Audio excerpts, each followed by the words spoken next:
El problema dice así.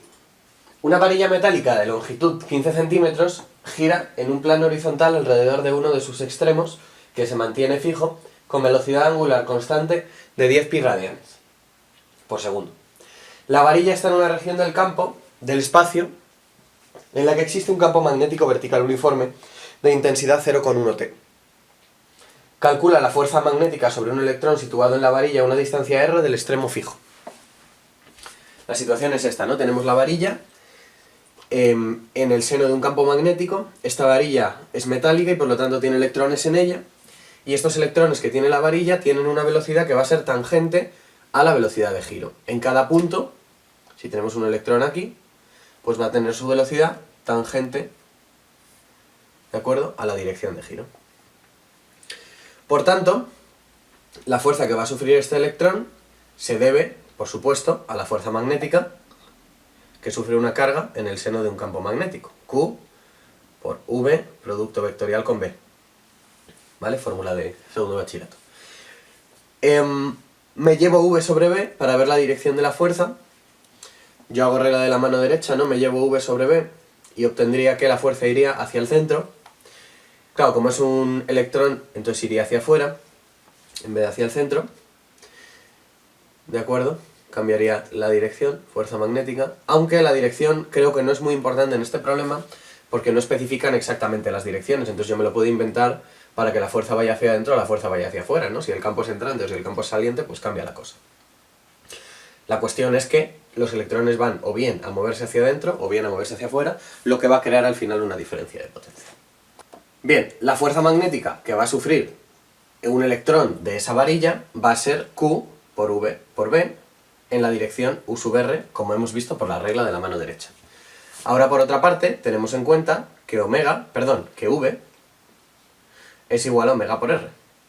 ¿De acuerdo? Para utilizar los datos que nos dan en el problema, podemos sustituir ahí y llegaríamos a que la fuerza magnética es igual a Q omega B por la distancia en la dirección radial. Ahora podemos sustituir todos los datos que me dan en el problema, la carga del electrón, la velocidad angular 10 pi y el campo 0,1, para llegar a que la fuerza magnética tiene que ser 5 por 10 a la menos 19 por R U sub R. Newtons. Y como veis, de forma muy sencilla tenemos el resultado del apartado A. Vamos ahora con el apartado B. Bien, en el apartado B me piden que cuál es el campo a lo largo de la varilla. Aquí yo veo dos formas de responder a esta pregunta. Hombre, el campo depende de la posición de la varilla. ¿Por qué? Porque la fuerza es igual al campo por la carga. Entonces, directamente de la expresión anterior podríamos obtener que el campo es la fuerza partido por la carga. Que como la carga es 1,6 por 10 a la menos 19, ¿no? Podemos hacer esta división y me da pi. Me da pi, ¿vale? Porque todo lo demás se me va a cancelar. Me da pi newton por coulombio en la dirección U sub R. Como aquí viene la carga, pues sería en la dirección menos U sub R, ¿no? El campo iría en la dirección contraria, pero bueno. Ya digo, medio nimiedad. Dependiente del radio, ¿de acuerdo? Dependiente del radio. Se me olvidó ponerlo. Y eso sería, dependiendo del punto de la varilla, pues tendrá un valor. Ahora, ahí yo creo que hay otra posible respuesta, que sería el campo integrado sobre toda la varilla. ¿Vale? El campo integrado sobre toda la varilla. Vamos a ver primero cómo haríamos el C, y una vez tengamos el C, calcularíamos cómo sería el campo integrado sobre toda la varilla. En el apartado C, lo que me piden hallar es el potencial. Y como bien sabréis, el potencial es la integral del campo por el diferencial de R. ¿De acuerdo? Tiene un menos delante, pero bueno, a mí, como ya sabéis, los signos no los manejo yo muy bien. Entonces, básicamente lo que tenemos que hacer es integrar la expresión anterior. La expresión anterior me dice que esto es menos pi, lo vamos a sacar fuera, menos y menos es más, integral entre la longitud de la varilla y el centro de giro de R de R. Porque campo y R son paralelos, por lo tanto forman un ángulo coseno de 0.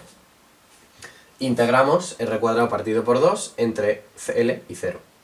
Pi L cuadrado partido por 2 menos pi 0 cuadrado partido por 2. Esto obviamente se me marcha. Y ese es el resultado que me queda para el voltaje. Ahora simplemente habría que sustituir el valor de la longitud, 0,15, y llegaríamos a que la diferencia de potencial entre los extremos de la varilla es 0,01125 veces pi voltios. ¿De acuerdo? Como la diferencia de potencial entre dos puntos al final lo voy a poner en valor absoluto, pues me olvido del signo, ¿vale? Y de aquí podemos sacar la otra respuesta posible de B, es decir, el campo a lo largo de la varilla podría hallarse como, simplemente, una vez tenemos el potencial, podríamos hallarlo a partir de esto, después de haber integrado. Me explico. Para responder a eso otro del B, lo que podríamos hacer es decir que el campo es igual al potencial partido por la distancia, ¿verdad? Es decir, esta varilla sería una especie de condensador, en la que hay un poco de carga arriba y un poco de carga abajo, y aquí se forma una especie de condensador dependiente de su distancia.